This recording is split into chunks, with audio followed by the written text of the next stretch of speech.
Are you a student? Are you a student that's taken classes for 3 years and is still not fluent? Are you a working person who just wants some flavor in their life? Are you a NSLI-y applicant who is just trying to get in those advanced courses once you get that exception email? If so, or not, no matter who you are, no matter who you are, you can learn a language in 2020. And with these tips, hopefully I can help you to reach your goals.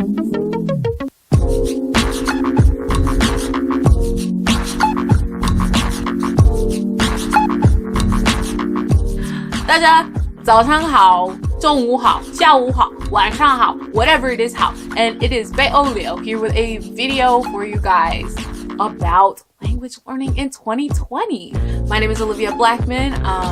I am fluent in Chinese and Korean, and I'm working on 2 other languages, with the goal of getting to 5 languages by the end of this year. A lot of those were learned by myself, and so hopefully with the tips I get today, I can help anyone else who wants to do the same. So we got 3 main things. 1, pick one. Pick one. There's a video, if not yet, there will be soon, about picking a language. Picking a language, I know it can be so hard, because there's so many great sounding ones with cultures that you love. But the truth of the matter is, it's very hard to learn more than one at a time, especially if it's your first foreign language. So first, pick one, prioritize, see which one you see yourself using the most, and get down to that one. Second, create a vision. What do you expect to be doing with that language? What do you want to be doing with that language? Do you want to find love in that language? Do you want to make friends? Do you want work benefits of that language? Do you want to take it in college? What is it that you want to do with it? If you're in NSLI-y, are you trying to go to NSLI-y with that language? Create a vision of yourself that you just have to see come to fruition. Come to fruition? See, become a reality. And next, the game plan. That's a great movie. This might sound a little bit like a weight loss program, but just hang with me, okay? Create non-strict and not even really definitive goals. That vision should be, semi-established, but definitive goals, I don't really go by definitive goals, I'll be real. And the people who I've seen have such success didn't really have like a definitive goal for it. They just created a love for it. So how are we going to create love for that? We're going to start with lifestyle changes. Okay. Now you see what I was talking about. Lifestyle changes. So what does that look like? I'll give you an example for myself. I started Korean 2 years ago in 2017. And what did I do? I had an hour commute, and every afternoon I would either listen to audio lessons, or I would do my Duolingo. The first year was Duolingo and K-pop or Korean songs in the background. Later on, maybe a year and a half later, I listened to Korean interviews in a car. Whenever I was in the car, I was listening to interviews in all Korean. Later on, after coming back from Korea, I listened to a good night show on Korean radio every night while I was going to sleep. So those things, even though I wasn't intensively studying Korean afterwards, I was still using it, still keeping it fresh. For Spanish now, I'm watching shows without subtitles, watching YouTube videos without subtitles, and there are plenty of moments where I'm like, I don't know what's going on, but you need that. You need that. No matter what language you want to learn, it's the 21st century, and we have all sorts of resources out there for you. We have podcasts, we have YouTube videos, movies, TV shows, kids shows, books, grammar books, all these things. And as far as immersion goes, do not be afraid of not getting it. Honestly, that is the worst thing to be in. That's the worst kind of fear to have, because we need immersion to really...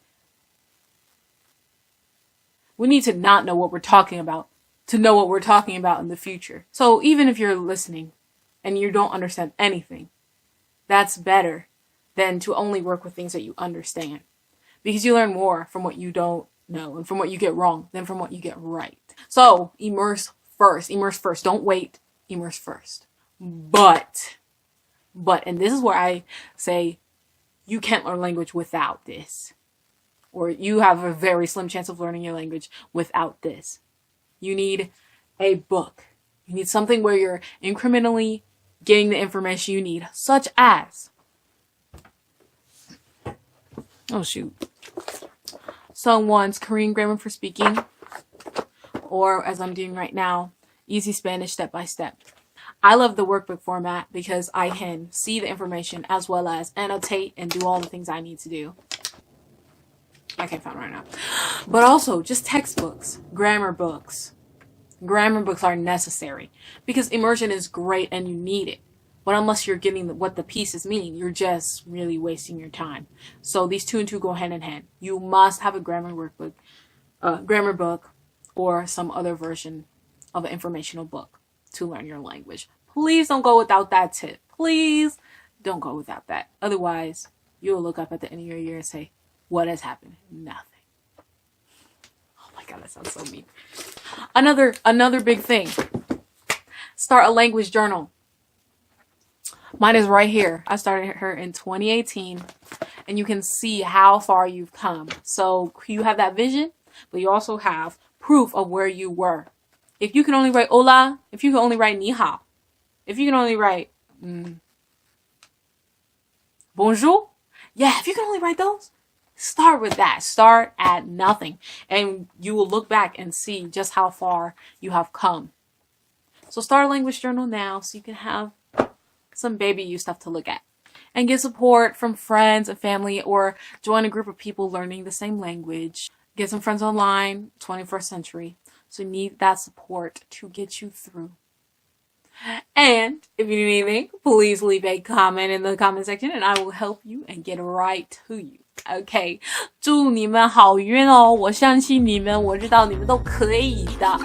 那leave in the comments what language you're learning next, or which language you're gonna learn first. So, 如果你这是对你有什么帮助呢，请给我点个赞和关注我们的频道。好吧，下次见，拜拜。